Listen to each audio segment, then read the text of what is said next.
Well, we have a roll call, but before we do the roll call, I guess as part of the roll call, why don't we do an introduction as well? We can kind of roll it in together because we got a lot of new folks here today. Hey, Jim, you made it. All right. Yeah, as part of the Conservancy. So I guess I'll kick it off. I'm Mitch Mashburn, supervisor from Solano County. Hi, everybody. I'm Sandy Matsumoto. And vice chair. And vice chair. That too. I'm Jessica Adelman, the administration supervisor, board liaison, and fiscal analyst. And I'm Hope Miller. I'm the communications analyst here at the Conservancy. I'm Mark Gazer for the Foundation. Jim Provenza, Yolo County Supervisor. Pat Hume, Sacramento County Supervisor. Liliana Uding, public member. And I'm Nicole Rinke, your Deputy Attorney General. Campbell Ingham, Executive Officer, Delta Conservancy. Karen Burr, Deputy Executive Officer. So let's go to. Yeah, we have the folks up on this up on the screen here. It looks like Brian Cash, upper left. I have Supervisor Cash. Oh, no, I'm sorry. Board member. Board member Cash. Sorry. All right, I'm Brian Cash. I'm the Assistant Secretary for Administration and Finance at the Natural Resources Agency. And I'll pass it on to Sally Lukenbell. Hi, good morning. I'm Sally Lukenbell with Department of Finance. I'm representing Gail Miller today and the Director of Finance, Joe Steppenshaw. Thank you. Diane, you want to? Good morning, everybody. Diane Burgess, Contra Costa County Board of Supervisors. I've got a cold. I love being able to do this from here so that I don't have to share all my. It's good to see you all. Mr. Dean. Good morning. I'm Steve Dang, Supervisor, San Joaquin County. Welcome, sir. Thank you. Tom. Good morning. I am County Supervisor Tom Patty in District 3 right here in San Joaquin County. Glad to be with all of you. And Jim Waters. Mr. Waters. Good morning. This is Jim Waters, Suisun Resource Conservation District Liaison Officer. Right.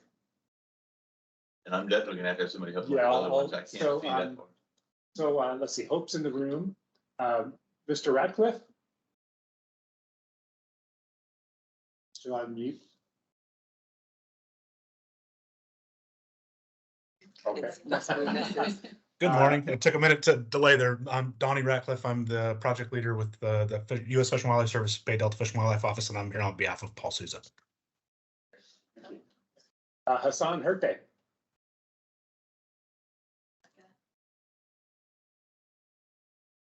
Unmute. Hassan, you're on mute? There you go. Oh, yes, there you go. I am Hassan Hurt, and I'm a grant analyst. Bruce Blodgett. Yeah, there's something going wrong at the Delta Protection Commission because I've got about half the staff is out sick. So Bruce Blodgett, Delta Protection Commission, and like Diane, homesick. Oh, no. Let's see. I see Martinez. Last name Martinez. Oh, it's Chelsea. Oh, Chelsea. Hi, I'm Chelsea Martinez. I'm grant and contract analyst with Delta Conservancy. Becky.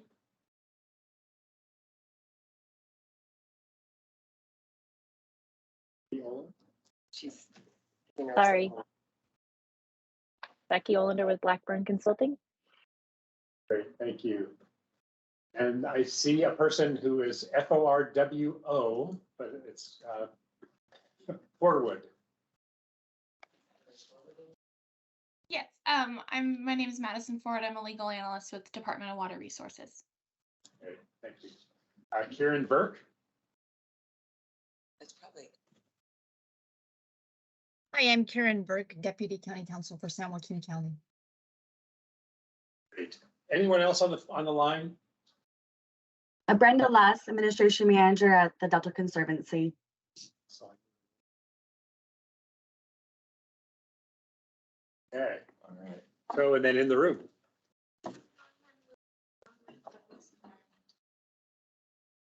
I'm Rachel Lane. I'm a drought program analyst with the Delta Conservancy. I'm Maya Garrett. I'm the ecological and community program analyst at the Delta Conservancy. I'm Rachel Whittington, senior environmental scientist at the Delta Conservancy. Sarah Lesmeister, ecological and community programs manager here at the Delta Conservancy. Julie Spezia for Metropolitan Water District of Southern California.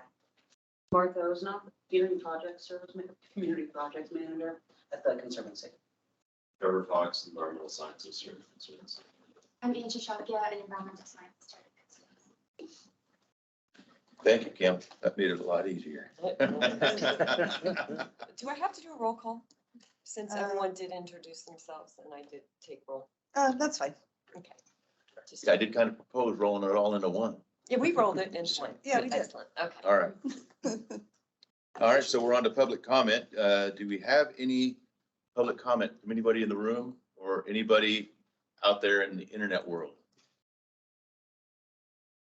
None.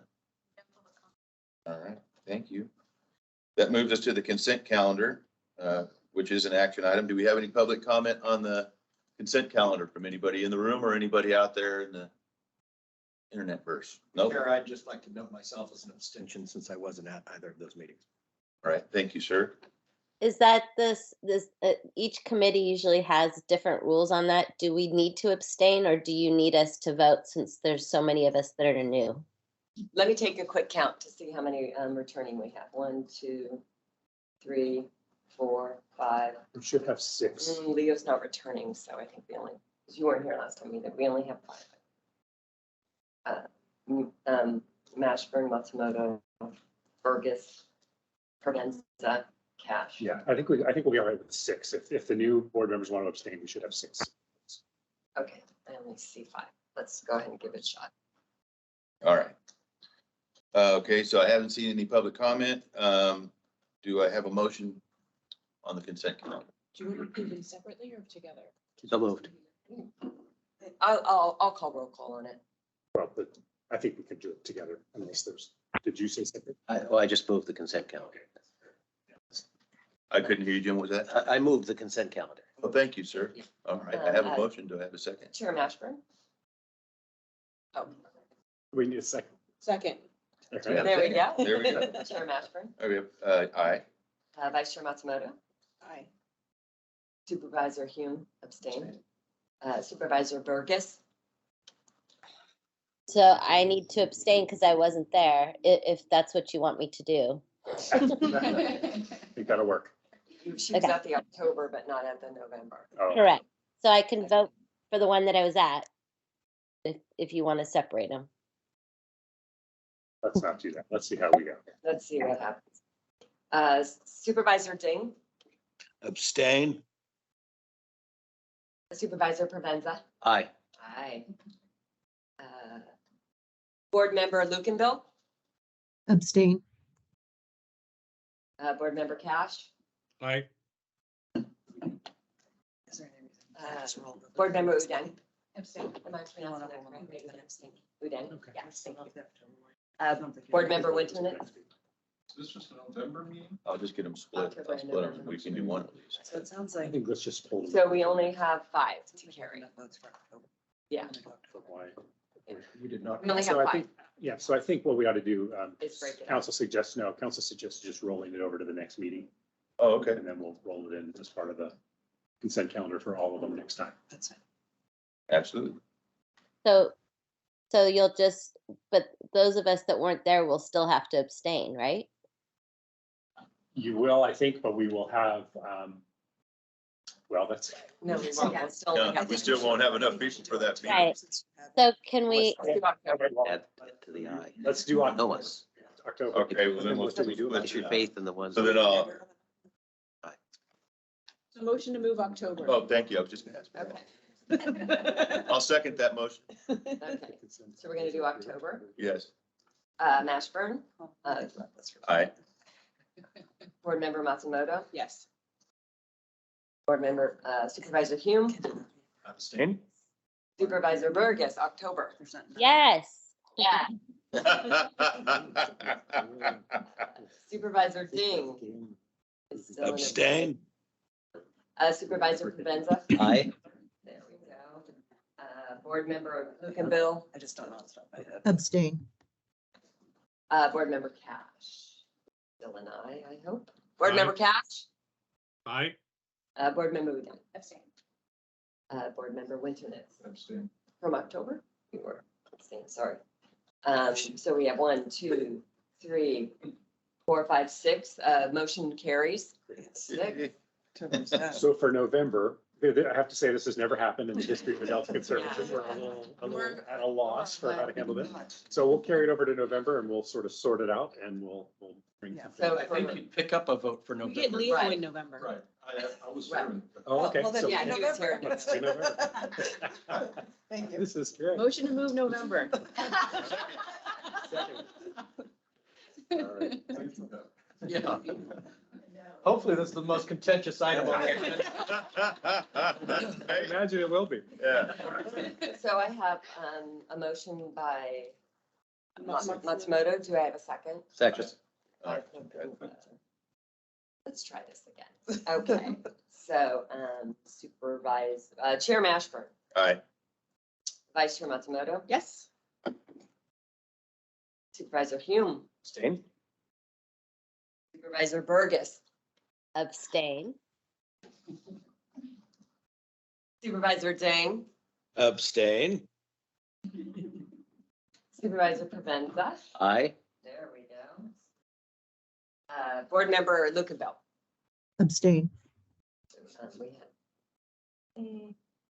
Board member Cash. Aye. Board member Udine. Abstain. Go. And board member Winternitz. Aye. There we go. 1, 2, 3, 4. I still only have 5. Yeah. 1, 2, 3. I still only have 5. So, so the November one, if Gail Miller returns, she was at the November meeting. So if she comes to the next meeting, Okay. we should have 6. We'll roll it over. So we'll roll November, not past. We'll roll to. And we'll have a backup The plan. March. We'll have a, we'll have a plan. Everyone else has to come too. then. Those must have abstained. That's right. You Abstain, yeah. pass. Hopefully we're not dealing with this Sorry at the about December or the January board meeting next year. All right. All right, that leads us to the executive officer's report, sir. Great. Well, good morning and welcome to the new board members. We greatly appreciate your being here. I want to start just with a staffing update for the Conservancy. I believe we welcomed Jerry Walker at at an earlier meeting, but I wasn't sure. So Jerry is our new retired annuitant. She started with the Conservancy on the 21st of July. She's working as a contract and grant administrator, and she comes to us after 37 years with the Department of General Services, so she's got a lot of grant experience. Hassan Herte, who we heard from before online there, is also new. He's our contract and grant analyst. He started on November 7th. He's working on grant administration for the 2023 Delta Drought Response Pilot Program. And he's coming to us from the private sector with 20 years of experience in managing residential treatment facilities and group homes. And then Rachel Lane, behind you here, is our newest employee. She started just a couple weeks ago on January 10th. She's also going to be focused on the Delta Drought Response Pilot Program. So she and Hassan will be working to help execute the 64 grants that you all approved in November, as well as manage those grants, do site visits, and a lot of working with the Delta Farming community. And she's a recent graduate of UC Davis, where she majored in sustainable agriculture and food systems, and she got to do an internship at the White House Council of Environmental Quality, which is pretty cool. We continue to fill positions. We have made an offer to a senior scientist to help with the nature-based solutions. They have accepted the offer, but we wanted to give them a little more time to notify their organization before we announce them here today. And we continue to process for an office technician and then a fiscal and board analyst that will replace Jessica, since Jessica promoted and is doing such a great job in her current position. So I just want to say it's a great time to be at the Conservancy. It's just a really great team right now. We're almost back up to full staff, which is a wonderful feeling. And we have some funding and a great mission. So just want to thank the team and say we're clipping along on all cylinders here just about. So that's great. So moving on, it is Form 700 compliance time again. This happens every year. The deadline is April 1st. If you have any concerns or issues, Jessica is your resource. She can help you. The nutria eradication update is in the packet.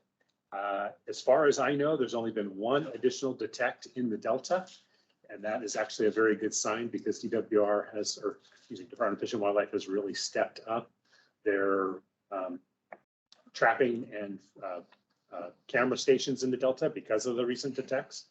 I'll just remind everybody that this is why we're willing to pony up $9 million for this control effort, because if they get into the Delta, it's problematic. So it's a very good sign to see that we're not seeing additional ones and catching additional ones in the Delta. Moving on to Delta Science. I just want to quickly talk a little bit about the fish-friendly farming program. You'll remember this is a program funded by the Water Resource Control Board, where we're trying to enroll up to 10,000 acres in farm activities that reduce contaminants going into the surrounding waterways, and then those farmers can then brand their products fish-friendly farming for marketing purposes. It's a certification program. Program did have $200,000 for early projects. 2 projects have been approved. One is actually providing windbreak and a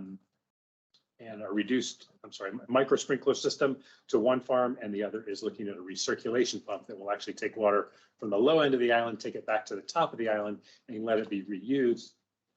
All those projects actually reduce the amount of contaminant load going into surrounding waterways. So we're really excited. Also very excited that we've over-enrolled the program in terms of the target of 10,000 acres. Moving on, Delta Science Coordination. I'm really excited to announce that the first Delta Restoration Forum is going to be February 8th from 3 to 6 p.m. right here in this office. We've talked a little bit about the Restoration Subcommittee of the Delta Plan Interagency Implementation Committee, and what an exciting opportunity that is to focus on restoration in the Delta. This, I think, is one of the most exciting components of that effort, and it's going to be twice a year. We're going to bring the Delta community in, give them a place where they can really understand what the targets are in the Delta and why the restoration targets exist. Give them an opportunity to provide feedback on emerging projects and just have that exchange between the community, the practitioners, and the agencies. We do intend to do it twice a year, and just really happy to be co-facilitating that with the Delta Stewardship Council and kicking that off and getting it underway.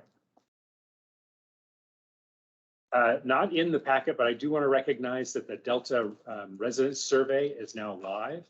So this is a collaborative effort between the Bay Delta Social Science Community of Practice and University of California and California State University, funded by the Delta Science Program. But this is a survey going out to over 10,000 residents in the Delta and immediately adjacent to the Delta.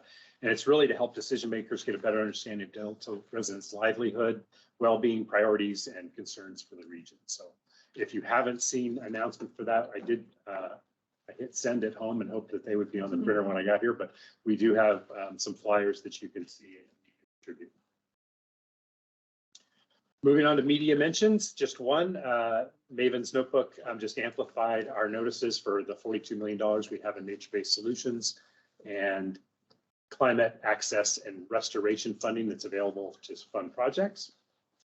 And then the last component of the program update is the board directives to staff. So at the last board meeting, Chair Matsumoto asked about the 20% maximum indirect rate for grantees and how that is established and whether or not there's some flexibility there. Staff did a tremendous amount of research, talked to subject matter experts and looked through the state contracting manual and the bond language and essentially didn't find anywhere that there's the directive is defined at 20%. However, everyone we talked to really sort of recognized that, the concept of responsible grant administration and not gifting public funds. And so that seems to be the standard. And I think we'll intend to stay there. I mean, we can explore if there are specific needs. We could certainly explore that and consider it further. So that's the end of the program update for the executive officer report. Any questions on the program part? Thank you. Hearing none, I'm going to turn it over to Jessica to do the budget and expenditure update. Hey, again, Jessica Adel, Delta Conservancy. Our Sacramento-San Joaquin Delta Conservancy budget and expenditure report is agenda item 5.2. This expenditure report is from the beginning of our fiscal year, July 1st, 2022 through November 30th, 2022, so about 5 months. Currently, a lot of you maybe are new to the board, so we are funded, and I'm sure Cam will talk to you about it, from many different sources. We have annual funding from the general fund. We also have annual funding from the license plate fund. I think we all have heard about that, and that covers mostly just our facilities. The rest of our funding is bond funding or appropriations that we receive from the state, most of those for grant programs. All of those are rolled up into this one budget that you're seeing right now. So we're about 40% through with our year, and of our operating budget, besides grants, about 80% of it is personal services. We generally do that. And as you can see, our budget starts with the column for our budget. We have a column for actual expenditures and then a variance. And then we provide the percentage for that variance, which I'd like to just report on that column. It's easier. Our personnel services are at 38%. They should be around 40%. We just have a few, issues that go back and forth, so they're on target. Generally, you'll also see that our facilities are typically on target because we get billed for those. Many of our other expenses are with other departments with the state, and they're typically very slow billing.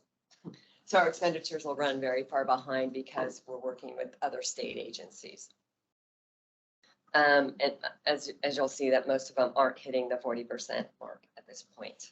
We also have many of our appropriations are multi-year. So you're going to see they hit our budget the year that the appropriation occurs. So we have this year $62 million, $194,750 in grants that are appropriated for this current fiscal year.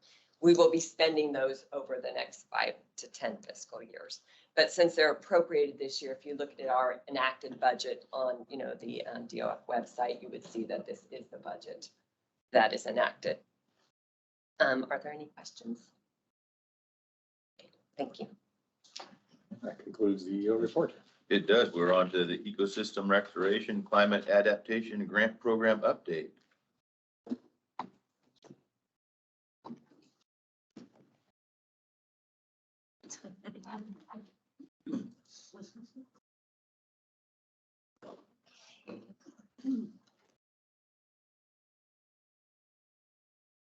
Good morning, everyone, board members. Again, my name is Angie Joaquin. I'm an environmental scientist here at the Delta Conservancy.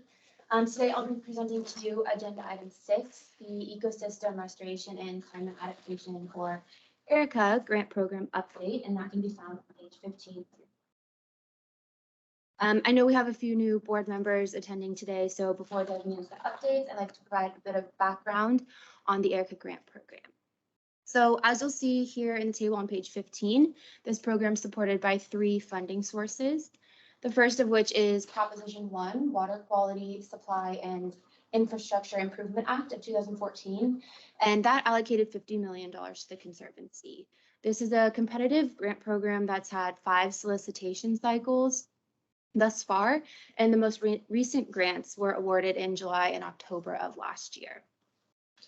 The second funding source within the ERICA program is CAR, or Climate Resilience, Public Access, and Natural Resource Protection Funding, where the Conservancy received 2 general fund allocations, one in 2021 of $5.25 million and another in 2022 of $6.1 million.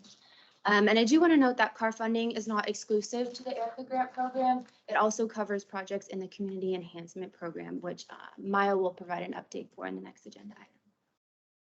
And the last funding source lined up to support projects in the ERICA grant program is called Nature-Based Solutions for Wetland Restoration. This is a general fund allocation that provided the Conservancy with $36 million and that was allocated in September of last year. The solicitation is open and we're actively seeking proposals here. We've recently been made aware of several potential applicants, and we anticipate receiving concept proposals from them in the coming weeks. So moving on to the ERICA program update, unless there are any questions. Great. So since the last board meeting, 2 grant agreements have been executed, as you'll see on page 16. One is for the Big Bring Regional Shoreline Restoration and Public Access Planning Project, which is CAR funded. And the other is a Proposition 1 Cycle 5 project, the Van Buskirk Multi-Benefit Ecosystem Restoration. Continuing on to page 17, you'll see detailed descriptions for all of the active projects, and I'm not going to discuss each of them in detail today, but I do want to provide a few highlights. So 2 projects were completed during the 4th quarter of last year. One was Proposition 1, Cycle 4, Project ID 1803, the Block Restoration Phragmites Control Planning Study. And the second was, the second completed project was Proposition 1, Cycle 1, Project ID 1516, titled Wildlife Corridors for Flood Escape on the Yolo Bypass Wildlife. So these 2 grantees are working on their final reports and project closeout is underway with Conservancy. In terms of board approved projects, you'll see on the bottom of page 22, there are currently 5 Proposition 1 Cycle 5 projects that are in the process of having their grant agreements finalized. And we anticipate having these executed in the coming weeks to months. One project I would like to note here is the Marsh Creek Reservoir Restoration and Total Mercury Reduction Planning Project, ID 2211. Recently received a formal amendment request from the awardee who, due to an increase in expected project costs, is asking for an increase in Conservancy funding to support their project. So Conservancy staff will be reviewing this request internally, and we anticipate bringing the request before you all in our next meeting in March. So, and to wrap up, all final reports for closed projects, are available upon request, and you can find the contact information for that on the bottom of page 28. So that concludes the ERICA program update. I'd be happy to take any questions. I just have one question. I apologize, being the new one in the room. You gave an update on the nutria eradication, and I see that as being closed out as listed projects. Does that mean that the eradication is complete, or just the funding for that particular phase? There's actually 2 grants. The first one was for a little under 2 million, and that one is actually complete. And then there's another one for 7 or 8 million that is still ongoing. The eradication will probably continue into the future, even after our grant funding, just because it's one of those things you almost never eradicate entirely. Sure. I'd just like to add one thing too. At the request of the Bureau of Reclamation and the Department of Water Resources, we did a review of all of our ecosystem restoration projects to look for those that could have a nexus with the voluntary agreements. And so those are projects that have something to do with floodplain, salmon, and or Delta smelt. And so we found a list of 4 or 5 of the planning projects that we have funded for consideration to be added to the list of the projects that could help contribute to the voluntary agreement requirements. That's a really good thing because that means they could potentially be funded moving forward. So we've funded the planning, and that could be a funding source to actually help fund. Share that with you. Question. So they were asked for projects that had planning completed but had not yet been at implementation funded. They actually were putting together spreadsheets of projects that they were aware of that had a nexus. And so we provided them the planning projects that haven't been completed already that could, if they were implemented, credit, and that therefore could get funding to support. So it does not include already implemented projects. Okay. Correct. No credit for work already completed. Thank you. All right, that's it. Well, then we go into the Community Enhancement Grant Program update.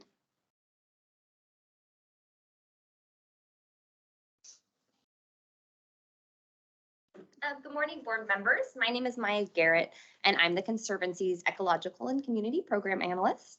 I'm here to present Agenda Item 7, the Community Enhancement Grant Program Update, which is on page 30 of your agenda packet. The Community Enhancement Program, or CEP, is funded through a $12 million allocation for Prop 68, the California Drought Water Parks Climate Coastal Protection and Outdoor Access for All Act of 2018. Say it again. And 2 general fund allocations of CAR funds, as Angie mentioned. The program funds projects related to recreation and tourism, historic and cultural preservation, environmental education, and community access. The program accepts proposals on an ongoing basis and is actively seeking proposals for the open solicitations. We are also aware of several potential projects currently working on their proposals. This report highlights the projects funded through the CEP. I'm happy to report that we have 10 executed grants. The project details are listed on pages 31 through 34 of the agenda packet. But to provide a couple highlights, project ID P6804, the Pittsburgh Boat Launch Facility and Central Harbor Park Upgrade Planning Project, another tongue twister there, has completed 90% design plans. And project ID P6805, the Ileton Museum, has ordered their display cases and will complete their projects soon. In addition to these projects, we have one working proposal, project ID P6814, the Delta Aquatic Center of Stockton, a planning grant with the San Joaquin Community Foundation. Details about the proposal can be found on page 34 of your agenda packet.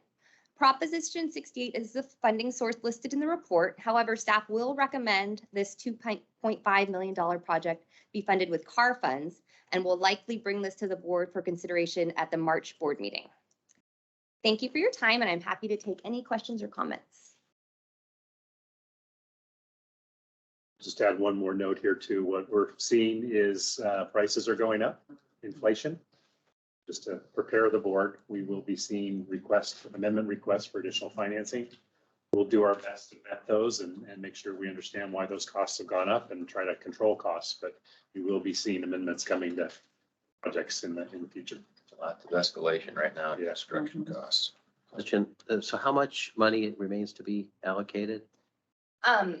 For Proposition 68, one second.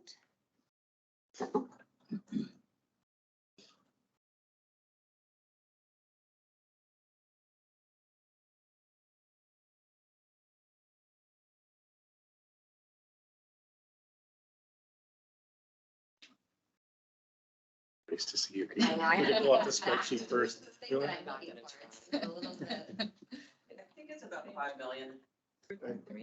There it is. Yeah, no. So for Proposition 68. Let's see. So that's actually. So yeah, it's 4.79 million for Prop 68. And so for the first car, we have 740,000, which we're planning to use with the Delta Aquatic Center. And then also dipping into car 22 for that also. And then we do have, we're aware of a concept proposal coming in that will also dip heavily into car 22. And car 22 is 6.1 million, 1.25, and none of that has been obligated yet.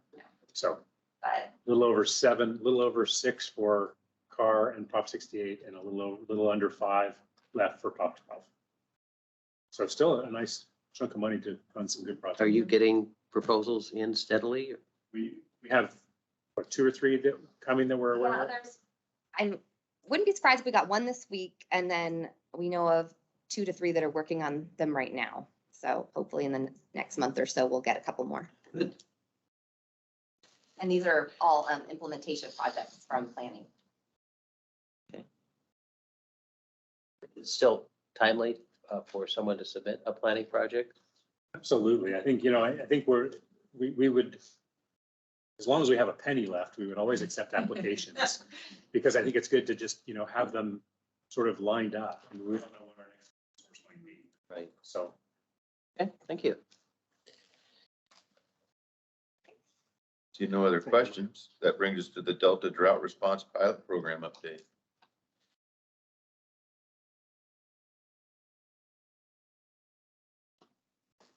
Good morning, board members. My name is Martha Osnoff, and I'm the Conservancy's Community Project Supervisor. I'm here to present Agenda Item 8, the Delta Drought Response Pilot Program update, which can be found in your pages 36 and 37 of your agenda packet. So a little bit of background for new board members. Funded by the California Department of Water Resources, this program is in its second year. In addition to DWR, our collaborators include the Office of the Delta Water Master, Delta Water Users, the Nature Conservancy, the California Department of Food and Agriculture, UC Cooperative Extension, UC Davis, and UC Merced. The goals of the pilot program are to promote water-saving farming practices, to protect Delta water quality, to promote soil health, and to mitigate the impacts of the drought on fish and migratory bird species. Water conserved through this program will not be available for diversion or export. In November 2022, the Conservancy Board approved $10.85 million in grants, funding 64 projects and enrolling 20,000 acres. Since that meeting, Conservancy staff have been working with the Office of the Delta Water Master, the U.S. Department of Agriculture, the California Department of Food and Agriculture, and our grantees to draft the grant agreements. And as you can imagine, with so many grants moving through the system, it's all hands on deck, but we're hoping to have the agreements executed by month's end. And as Campbell mentioned, we're excited to have Rachel Lane on board to help with this process. In addition to the 2023 grants, Conservancy staff, in collaboration with the 2022 Oversight Committee, currently working on the DRIP annual and technical analysis of last year's program. We hope to have this report ready in February, and we'll bring it to the board for a presentation in March. Thank you for your time. And if any questions, I'm happy to take questions or comments. I have a comment. Sure. I'd just like to commend the Conservancy for entering into an agreement with UC Davis for the data collection and synthesis of this program. It's very important. It's very valuable work they're doing. So excited to see what the research shows from last year and going forward. So yeah. Share that last night, due to circumstances, I was handed a check for $11.7 million. Cover this program for this year. I'm not sure I've ever held a check for $11.7 million. Comes to you or? Yeah. I'm surprised you're still here. It was not made out to me.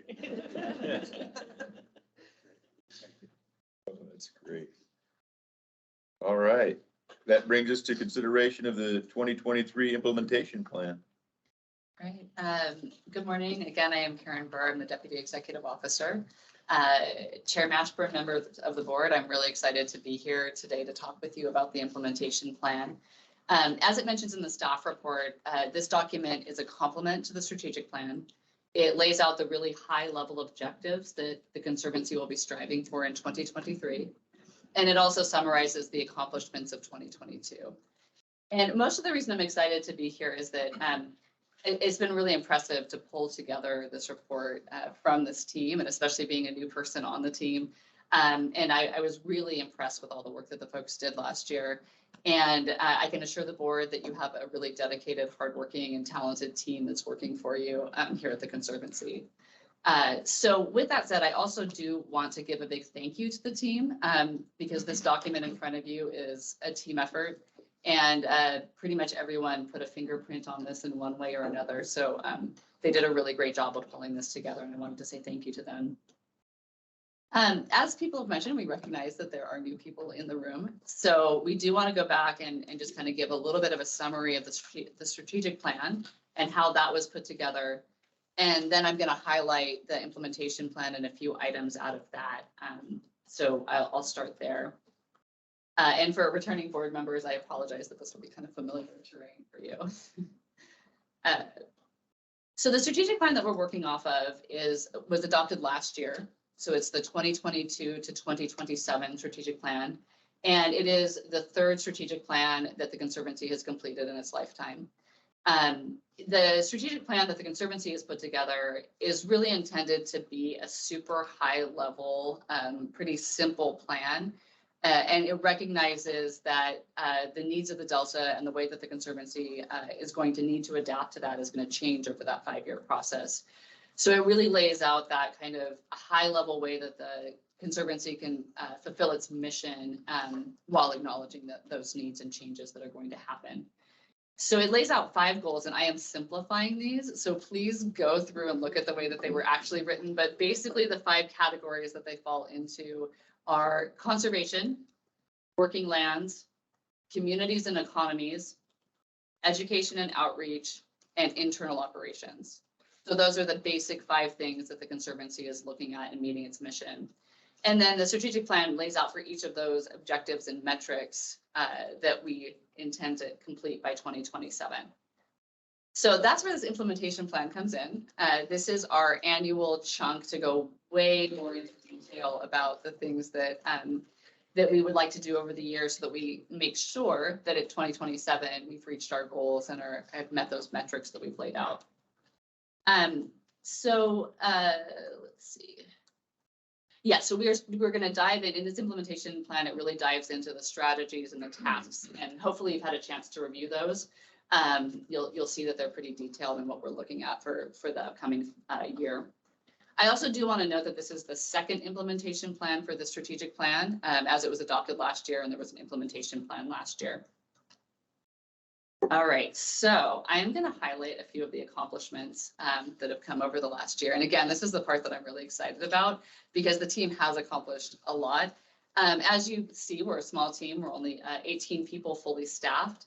And for the last 2 years, as was mentioned earlier, we've been understaffed. So really most of the work that was completed with more like 14 or 15 people.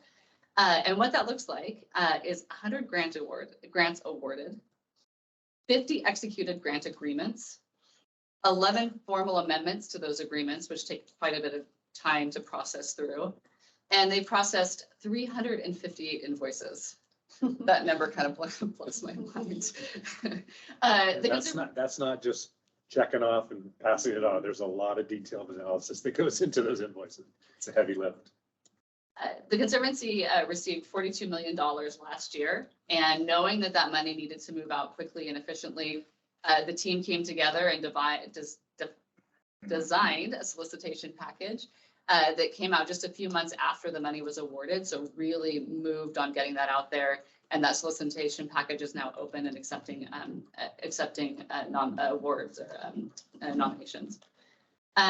The team also created and refined the DRIP program, which was mentioned earlier, and not only kind of implemented that at the beginning of this last year, but also learned from it, figured out what could be done better, and really created an almost brand new solicitation package that you all approved nominations for in November. So did a really heavy lift in looking at how we could better serve that DRIP program, and did a great job of doing that. The team has also adopted a lot of internal operations, so a lot of new technology, a lot of new policies. And then on top of that, as many of you probably know, it takes an incredible amount of work just to keep a state agency open and running. So there's reports and drills and audits and all of those things that the team has responded to over the last year. So they've done a tremendous amount of work. So I just want to say thank you and congratulations to them. And it was a delight to be able to compile all this information of the great work that everyone did last year. With that mentioned, I'm just going to talk about 4 of the really high-level strategies that are in this implementation plan. I hope that you will dig into it and look more closely at what we're doing. And of course, especially with new board members, if there's anything that we can do, if you have questions, concerns, you want to just talk to us more about what we're doing, we're always welcome and open to that. So please just give us a call and we'd love to talk through these things. The number 1 item, as you can tell from the agenda, is really the grant programs. Staff has already done a great job highlighting those. Campbell did a great job highlighting those. I'm going to give you just the high level, what each of those funds are and what they're for, to try to synthesize a little bit of it, because I know that they're mixed around through the various grant programs. So to start off with, we have Proposition 1 funds, which I think are almost fully expended or fully expended at this point. It was $50 million that funded 35 locally supported projects affecting over 8,000 acres. And Proposition 1 funds all went for wetlands, floodplain, and water quality projects. Also, Prop 68 and climate access and restoration funds, as was mentioned before, $23 million that have funded so far 11 projects. And most of those are for public access, so things like parks and trails and signage and welcome centers. Then there's the Delta Drought Response Program, the DRIP program, which we've talked about already today too. And that has had $22 million that have now funded 97 grants to support farmers directly to reduce water use and improve Delta water quality, and to also support migratory birds. And we have 30,000 acres enrolled in that program. And then finally, we're on to the nature-based solutions funding, which is what was given to us last year. So $36 million. The solicitation is open. And as staff mentioned, we expect to have some grants to present to you at the next board meeting. So those are the highlights of our grant programs. Two things I want to talk about in addition to the grant programs.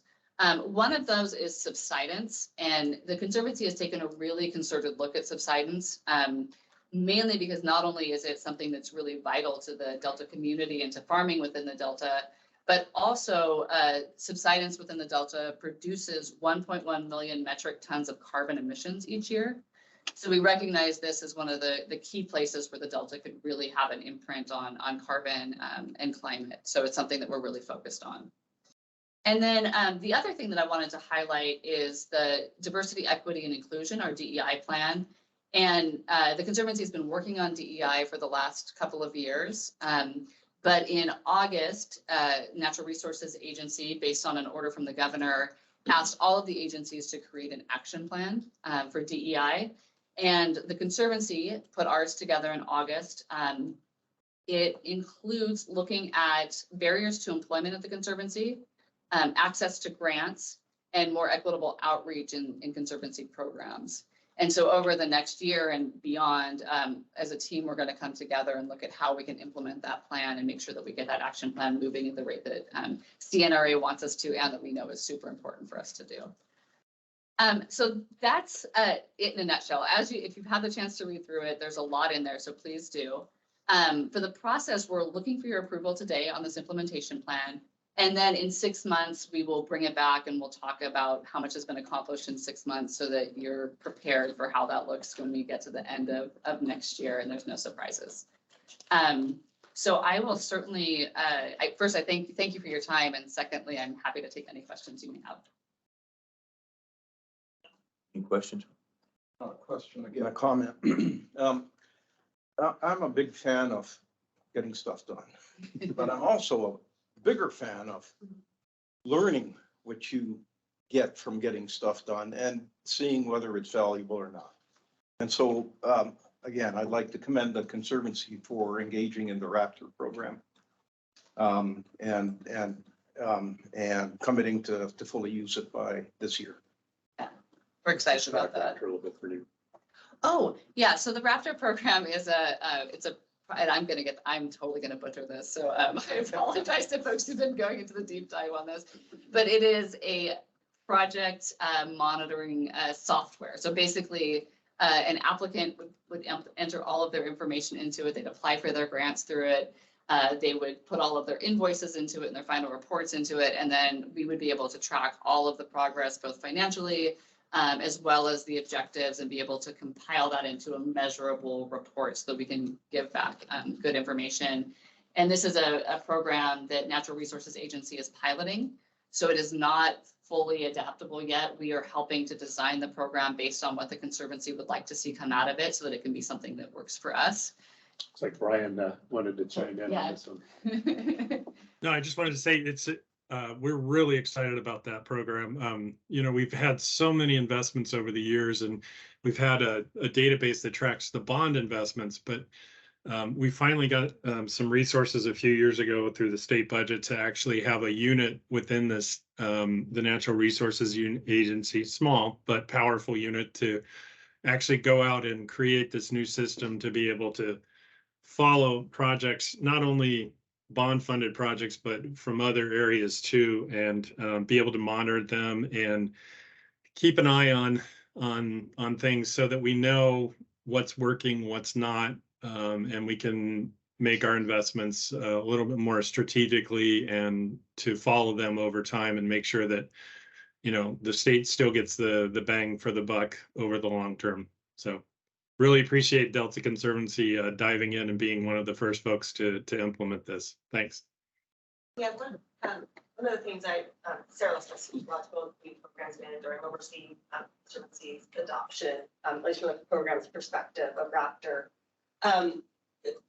Like Brian said, we've been working with the CNRA's monitoring stewardship unit, so they're the ones developing Raptor, and they, I won't say nominated, but we volunteered and we were nominated to serve as their first users of actually receiving proposals using Raptor system, so the external facing as well. So we've inputted all of our projects internally, and we're in the process of transitioning from our old method to the new method that's CNRA wide.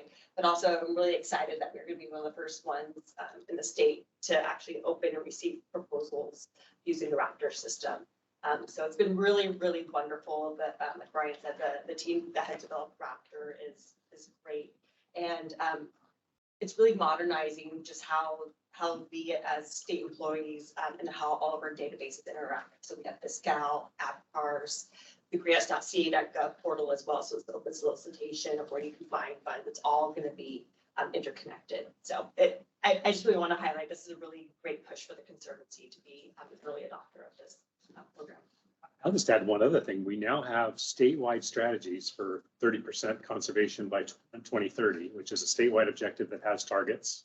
We have the nature-based land strategy, which has targets.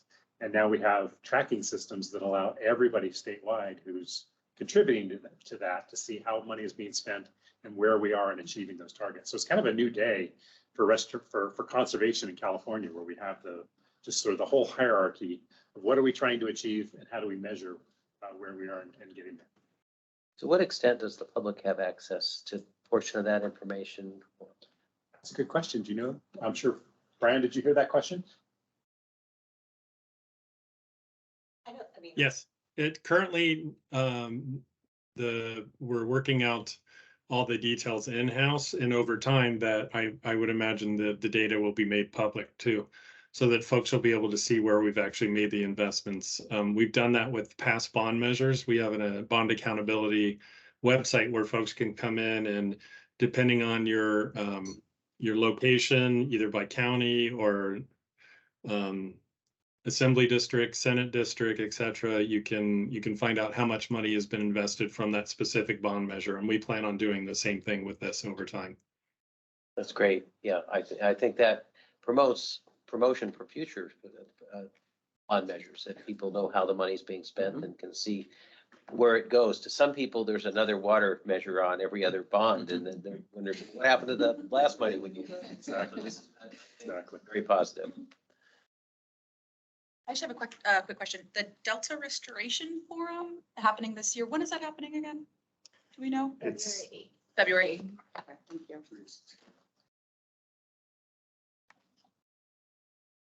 There's an action item for approval of the implementation plan. So It is. I was just going to ask if there was any that we've had a lot of questions. Is there any public comment? No public comment. Okay. Not seen any public comment. Did we entertain a motion for approval? I have some suggested language. Yes, you do. I would suggest that the language that we move that the board approve as final the draft Sacramento-San Joaquin Delta Conservancy 2023 implementation plan as presented in this item. I'll move that. Second. There we go. A motion in a second. Okay, I'm going to do roll call. Chair Mashburn, Aye. Vice Chair Matsumoto, Yes. Supervisor Hume. Aye. Supervisor Burgess, Aye. Supervisor Ding.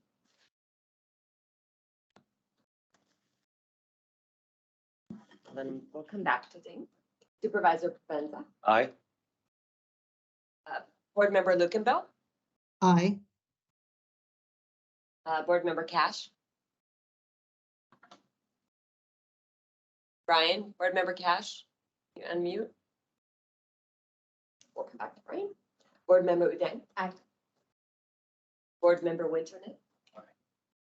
Okay, it's Board Member Ding.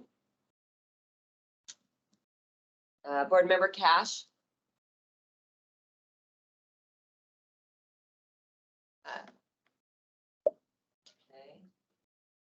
Okay. It is.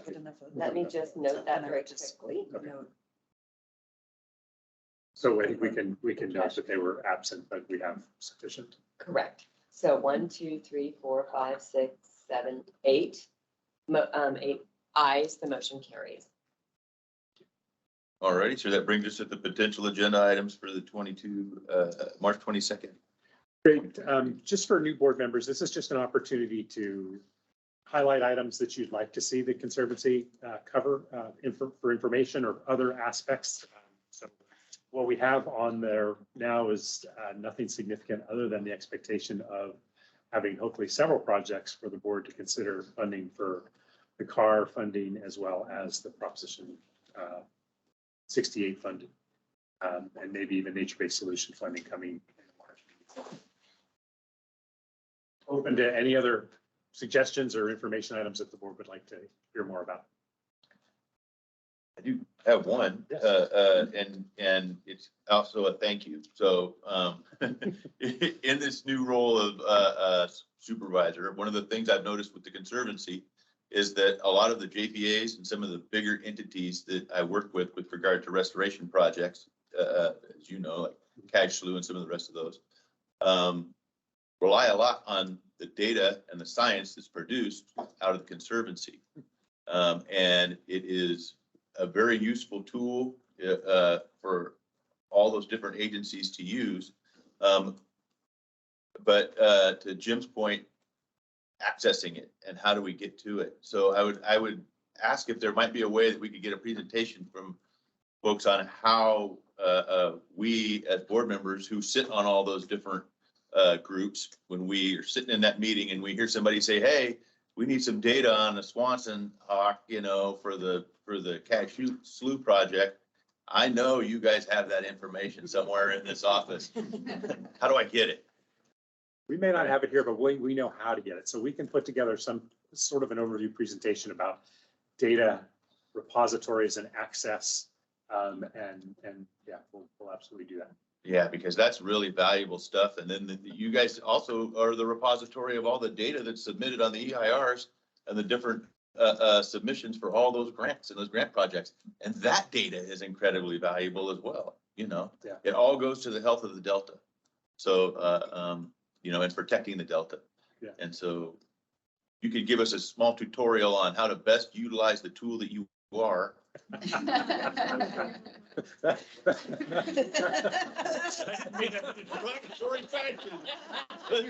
that out either, right? I appreciate that clarification. Yeah, I'm just saying. Just like tools. Yeah. There you go. I might rephrase that one. All right. Speak to that just like specifically about the DRIP program. So Rachel, we can see your scientist. We are working, as Martha said, on the analysis of the 2022 program using a open remote sensing data set of environmental or evapotranspiration. So like how much water is lost through plants and into the atmosphere. And we are planning to make that data set like publicly available on our website. So that raw data will be there. And then additionally, some of the CEQA documents that you were talking about, it might not be as easily findable, but in all of the board documents, we do have links to those CEQA documents. So if you go to the board docs for a specific project, you can then link back to the CEQA documentation. But yeah, as Campbell said, we can like think through and maybe give a short presentation about like ways to access those different types of data. But we do have specific plans on the DRIP data. And then as we move into Raptor and having that be our big database, as folks said, when that becomes more public facing, I think that will also really help with some of these data access. So I'd also like to recommend, I know we talked about this before and it's happened, but continue as implementation projects are completed. I think it's really important to invite the board to go out and see the projects, see what's been accomplished, what they voted for, and get an understanding of how they're benefiting the Delta and the regions around. Thanks for bringing that up. We actually got to do that for the first time in a couple of years at the October meeting, but I think May is a really good time. I think we'll try to figure out Wow. figure out a tour I of was waiting for project in you. May. So we'll do that. You had mentioned maybe getting some feedback on the UCD findings for the first round. Would that be in I March? think, yeah, yes, we'll definitely make sure that's on the, I would just clarify on that. So the UC Davis contract is for this micrometeorological study. And that equipment is being installed in the fields this year. Okay. The data for last year that we will be presenting at the next board meeting is our plan. We're gonna have the report and the technical analysis from the first year of the DRIP 2022. And since we didn't have that on-site data collection yet because of on-site supply chain issues, we have this resource called OpenET, which is allowing us to sample using remote sensing all of the different fields that are enrolled in the program. So that data we will be able to present on at the next board meeting, but definitely planning to take in the data from that UC Davis is gathering, work to make that publicly available, and then also to report it back to the board once we have enough time series to have some preliminary conclusions to share with you all. and at the March meeting, we will definitely share the results from the first year. Perfect. Program. Yeah. Great. Supervisor Hume. Yeah, this doesn't necessarily have to be an agenda item unless other new board members would find it useful, but something that would be searchable for me to see the status of grants that have been awarded and where they are, and preferably by county, so that I can find out, for example, knowing that I'm going to be at Locke for a Lunar New Year celebration, knowing that they have a $44,000 grant for a museum. That's helpful information to be able to know in advance. And so if there's a site map, again, this can be an offline communication, but something that. So in the packet there, if you go to the full packet, you'll see that each project is listed, and then there is a map that actually shows little polygons for where all the projects are. Saw those. Searchable. Yeah. Might be, Searchable is a problem. challenging. I saw those, but it's difficult to look up, P6805 and then find it on the map and then go back and, so, okay. If it doesn't exist, that's the status, but. Right next door to the Ileton Museum is the Asian American Heritage Park, which is also a project that we funded. So if you're in the museum, you're right next to the park there. So, Okay. And that's 6806. And 6805. Or 6811 and 6808. How about this? Is there a simple list of grants that have been completed and or awarded, and I can do the sorting on my own? On the website, right? It's broken down by different, like Proposition 1 or Proposition 68. Not by county. Okay. We can compare a list and share it with all of the board members, a list of the project title, the funding amount, the location. And just have that ready, status. Yeah, we can provide that. We have that ready to go. Super. And county. Yes, yep, and I county. Super, thank you. Maybe just to wrap this section up, I just will say that this is a very short meeting. We only had one action item, but typically at this point in the meeting, we do updates from the Stewardship Council, the Delta Protection Commission, the Eco Restore Program, and the Delta Conveyance effort. All those entities didn't really have significant updates. So just so you know, we will bring that back in March for our standard updates. And it's just another opportunity for all of us to kind of have a shared understanding about where those programs are and how it affects our work. So that'll be coming again in March. That might be it. That is. I think that's it. We're gonna pull the plug. We got one more shot at public comment.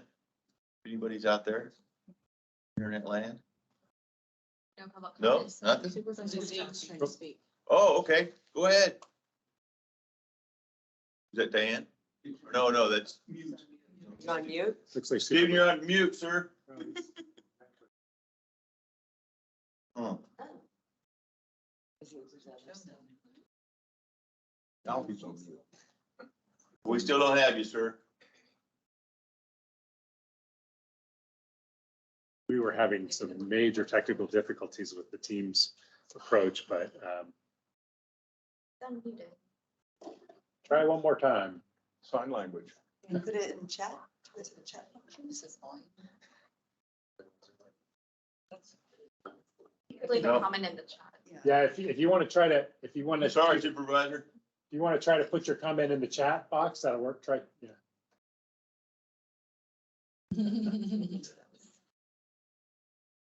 I'll read it if he does chat.